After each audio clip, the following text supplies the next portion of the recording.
आज युद्ध और भी भयानक हो गया। आइए देखते हैं ईरान इजराइल जंग से जुड़ी आज की 10 बड़ी खबरें। ईरान इजराइल युद्ध और गहराने के बीच ईंधन को लेकर भी आज देश के प्रधानमंत्री नरेंद्र मोदी ने देशवासियों से एक अपील की है। क्या कहा पीएम मोदी ने, जानेंगे अपन पूरी बड़ी खबर विस्तार से। इस बीच देखिए बड़ी खबर आ रही कि मध्य पूर्व की ओर बढ़ रहे हैं हजारों अमेरिकी सैनिक। क्या ईरान की जमीन पर सेना उतारेंगे डोनाल्ड ट्रंप? जी हाँ, आज अमेरिकी जहाज त्रिपोली से तकरीबन 3500 अमेरिकी सैनिक मिडिल ईस्ट पहुंचे। इसके साथ ही यहाँ पर F-35B विमान फाइटर जेट भी तैनात कर दिए गए हैं। तीसरा एयरक्राफ्ट कैरियर खाड़ी देशों की तरफ आगे बढ़ रहा है। यानी इतने दिनों से जो मिसाइल और दूर से छोड़े जाने वाले हथियारों से हो रही जंग को अब अमेरिकी राष्ट्रपति डोनाल्ड ट्रंप सीधी सेना से जंग भिड़वाने जा रहे हैं। तो अमेरिका की इस सैन्य कार्रवाई पर ईरान बोला, आइए नरक में आपका स्वागत है। अमेरिकी सैनिकों की तैनाती पर ईरानी मीडिया ने चेतावनी दी और लिखा कि जो भी ईरान आएगा ताबूत में लौटेगा। ईरान के तेहरान टाइम्स अखबार ने लिखा कि नरक में स्वागत है। अमेरिका ने उतारा USS त्रिपोली युद्धपोत, 3500 अतिरिक्त सैनिक की तैनाती करेगा अमेरिका। खर्ग द्वीप पर कब्जे करने की तैयारी की जा रही है। वहीं इधर अमेरिका के साथ ही तेहरान पर, जो कि ईरान की राजधानी है, यहाँ इजराइल के भी आज फिर से ताबड़तोड़ हमले देखने को मिले। लेबनान में अब तक 5 पत्रकारों की भी मौत हो गई पिछले कुछ ही घंटों में। इस वजह से काफी तनाव का माहौल है। पश्चिम एशिया का युद्ध क्षेत्र दिन ब दिन और भयानक होता जा रहा है। यह संघर्ष आज 30वें दिन में प्रवेश कर चुका है, यानी 1 महीना हो चुका पूरा मिसाइल और ड्रोन की गरज को। इसके साथ ही पूरे मिडिल ईस्ट क्षेत्र में तनाव का माहौल है और भय का माहौल, जो कि अब काबू से भी बाहर होता जा रहा है। इस बीच आज अमेरिका से एक बड़ी खबर देखने को मिली। देखिए, अमेरिका के सभी 50 राज्यों में अमेरिकी राष्ट्रपति डोनाल्ड ट्रंप के खिलाफ विरोध प्रदर्शन शुरू हुआ। बहरीन के एक एल्यूमिनियम प्लांट पर भी अटैक देखने को मिला। जी हाँ, ईरान ने सऊदी अरब स्थित US एयरबेस पर भी हमला किया, जिसमें 10 सैनिक घायल हो गए।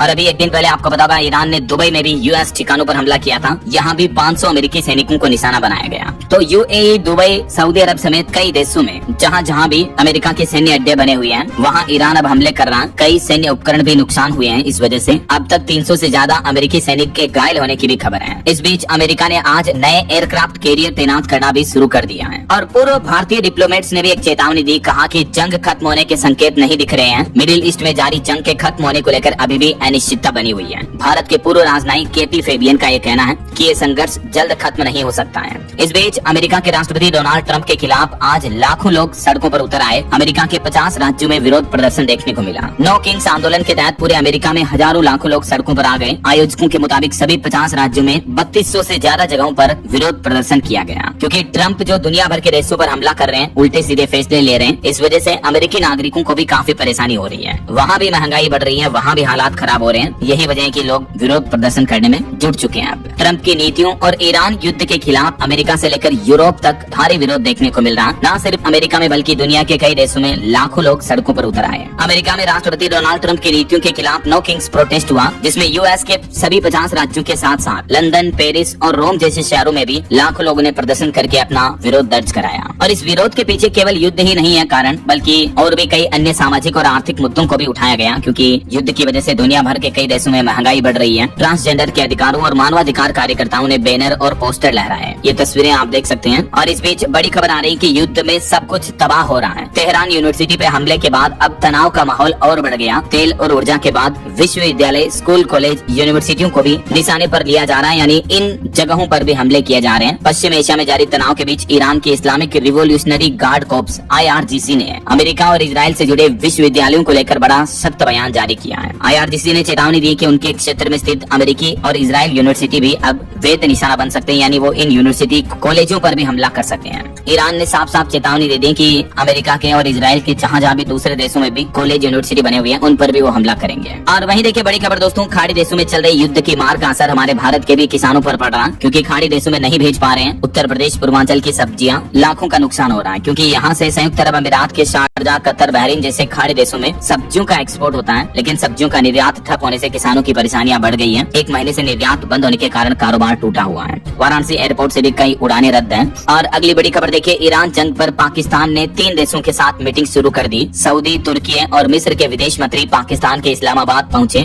उधर अमेरिका ने 3500 सैनिक भी मिडिल ईस्ट भेजे हैं। इस बीच इधर पाकिस्तान में सऊदी अरब, तुर्की और मिस्र के विदेश मंत्रियों की संयुक्त बैठक हुई। ईरान जंग को खत्म करने के लिए पाकिस्तान की राजधानी इस्लामाबाद में ये बैठक हुई और इस बैठक को पाकिस्तान होस्ट कर रहा है। वहीं प्रधानमंत्री नरेंद्र मोदी ने आज मन की बात का 132वां एपिसोड भी आयोजित किया और इस मन की बात कार्यक्रम में पीएम बोले कि जंग के चलते दुनिया में पेट्रोल डीजल का संकट छाया हुआ है, भारत फिर भी इन चुनौतियों से निपट रहा है, तो अफवाहों में न आए, सरकार की जानकारी पर भरोसा करें। पीएम मोदी ने अपनी मन की बात की इस एपिसोड में अमेरिका, इजराइल, ईरान जंग का भी जिक्र किया। पीएम ने कहा कि दुनिया में जो युद्ध चल रहा है, इस वजह से पेट्रोल, डीजल, एलपीजी समेत ऊर्जा संकट पैदा हुआ है, तो सरकार लोगों से अपील करती है कि किसी भी तरह की अफवाहों में न आए। कुछ लोग माहौल बिगाड़ने की कोशिश में लगे हैं, इससे वे देश का नुकसान ही कर रहे हैं। पीएम बोले कि मैं सभी देशवासियों से आग्रह करूंगा कि हमें एकजुट होकर इस चुनौती से बाहर निकलना है। जो लोग इस विषय पर भी राजनीति कर रहे हैं, उन्हें राजनीति नहीं करनी चाहिए। ऐसे में जो लोग अफवाह फैला रहे हैं, वे देश का बहुत बड़ा नुकसान भी कर रहे हैं। और बीती देर रात प्रधानमंत्री नरेंद्र मोदी ने सऊदी के क्राउन प्रिंस से भी फोन पर बातचीत की। इस दरमियान उन्होंने हॉर्मुज स्ट्रेट रूट और व्यापार समेत कई अहम मुद्दों पर चर्चा की है। और युद्ध का असर देखिए, मध्य प्रदेश राज्य से भी ये रिपोर्ट सामने आ रही है कि 10 से 15% उद्योगों में सिर्फ एक शिफ्ट में ही काम हो रहा है। ईरान इजराइल युद्ध के चलते रॉ मटेरियल की कीमतें 30% तक बढ़ी हैं। कई सारी बड़ी बड़ी कंपनियां, फैक्ट्रियों की हालत ऐसी हो रही कि उन्हें शट डाउन करने की नौबत आ रही है, बंद होने की स्थितियां बन रही हैं। इजराइल ईरान युद्ध का असर मध्य प्रदेश के उद्योगों पर भी साफ साफ दिखने लगा है। कच्चे माल की कीमतें बढ़ गई, इस वजह से महंगाई और बढ़ सकती है। लॉजिस्टिक्स की लागत भी 5 गुना महंगी हो चुकी है। इसका सीधा असर उत्पादन और सप्लाई पर पड़ रहा है। फार्मा सेक्टर पर भी इस महंगाई का सबसे ज्यादा असर देखने को मिलेगा। मेडिकल की दवाइयां वगैरह महंगी हो सकती है। पैरासीटामोल पाउडर समेत कई सारी दवाइयों की कीमतें ऑलरेडी बढ़ चुकी है, तो इस वजह से आने वाले टाइम में इलाज कराना भी महंगा पड़ सकता है। ये मानना है कि भारत में महंगाई दिनों दिन और बढ़ सकती है। रिपोर्ट में डरावनी चेतावनी दी गई। पश्चिम एशिया संकट और वैश्विक अर्थव्यवस्था के लिए खतरा दिनों दिन और बढ़ता जा रहा है। न सिर्फ भारत में बल्कि पड़ोसी देश पाकिस्तान में भी देखिए पश्चिम एशिया तनाव का असर दिख रहा है। महंगाई से हाँफने लगी पाकिस्तान की जनता। एलपीजी की कीमतों में भी भारी उछाल हुआ। पाकिस्तान में एलपीजी गैस सिलेंडर की कीमतें 3-4 हजार से 5 हजार रूपए तक पहुँच चुकी है कई जगहों पर। तो